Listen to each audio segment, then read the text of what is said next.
How to download latest Google Chat update. Hi everyone, this is Alana from Create, Login and Delete. Let's jump right into the video. There are a lot of reasons why you should only download the latest version of any application. Some of the reasons are it fixes any bugs on the app, it gives you new features, and also it provides better performance.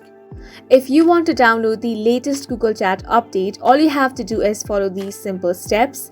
Now, if you already have the Google Chat app on your device, tap and open Play Store or App Store on your device. On the search bar, you want to search for Google Chat.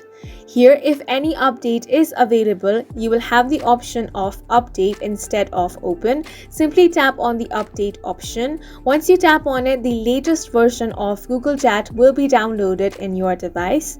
As you can see, there is open option instead of update, which means my application is already up to date.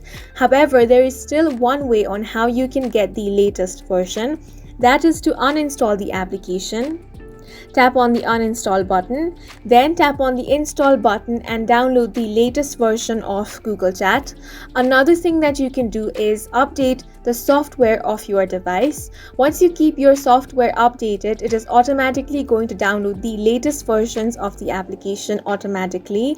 And that's it for this video. If you have any questions or confusions, do leave them on the comment section, and don't forget to hit the like button and subscribe for more helpful tutorials.